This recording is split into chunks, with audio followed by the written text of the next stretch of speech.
You all know what a scale is, right?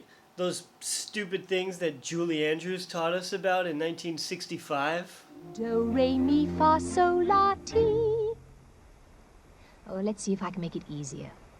It doesn't get much easier than that, Maria. You've also probably seen a page in a music book that looks like this. Blah. I don't like these. I get a little sick every time I see them. Later I'll explain why. And don't worry, you don't need a degree in music theory to understand this one. It's pretty simple, and grasping the concept of modes can really change the way you play and listen to music. So let's get started. Extreme musicians, extreme gigs, extreme challenges. Every time you write or play something that hasn't been done before, the whole world advances. Unless it sounds like shit. Extreme trumpet.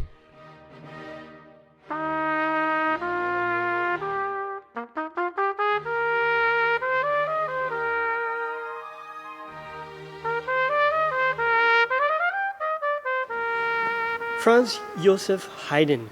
During his final and most prolific period of composition, he lived in this house here in Vienna, Austria. In that time, one of his more experimental pieces was a concerto for this.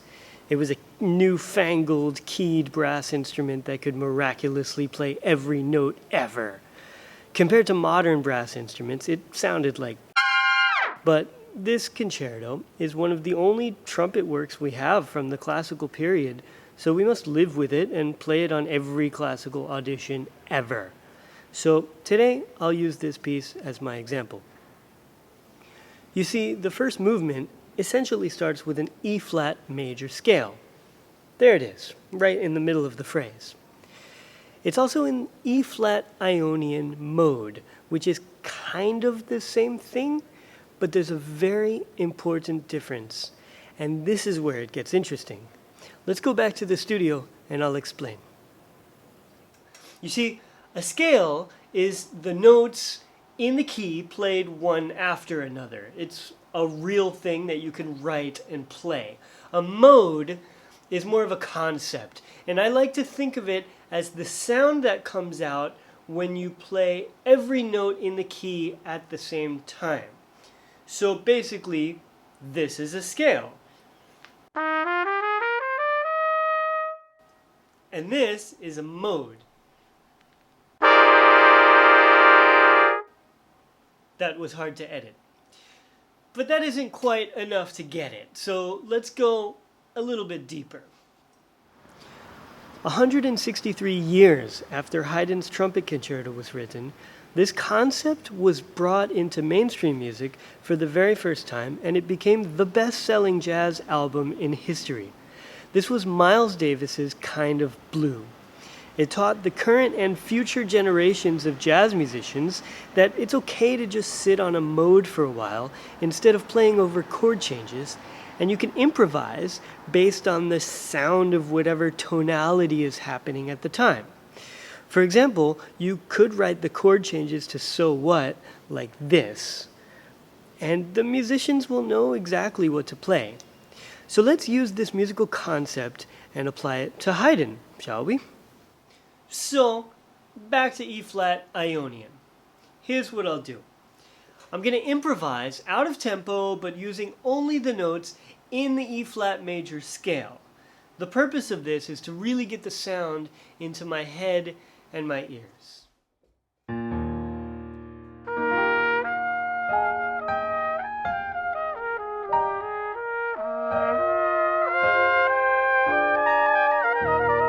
This is what E-flat Ionian sounds like. Isn't it beautiful? E-flat Ionian.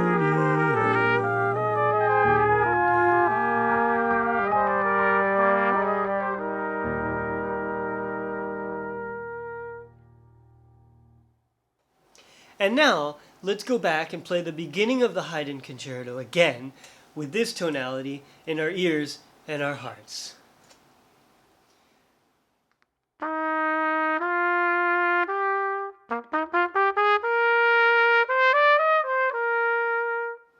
Hopefully by now you're getting the idea that the mode is a color.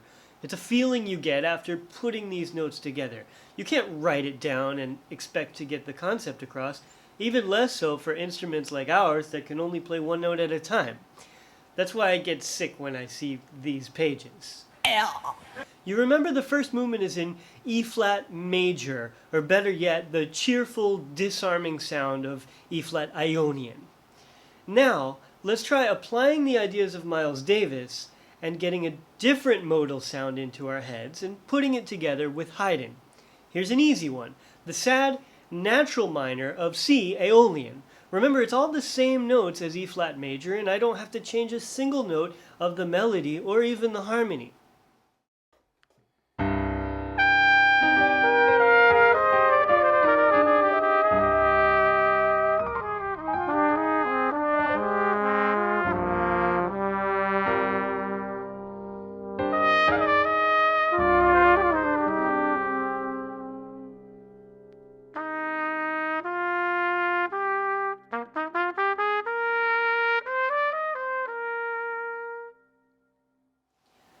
Now let's go for a brighter one, like A-flat Lydian.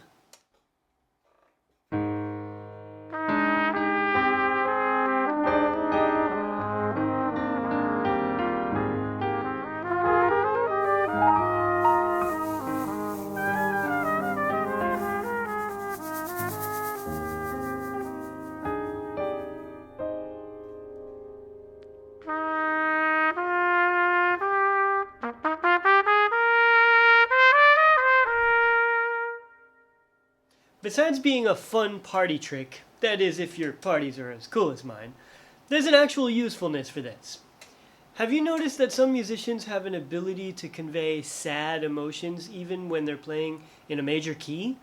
That's not magical or mysterious. It's because there are small subtleties in the tuning, timbre, and the notes which get more attention than others, depending on which key center they're related to. An E-flat over an E-flat will have a different sound than an E-flat over, say, a B natural.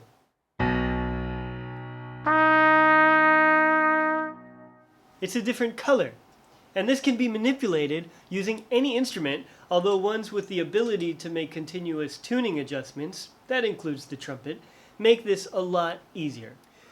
So next time you're playing or hearing a melody, think about what it really feels to play and see if you can train your ear to hear these little implied changes of key centers.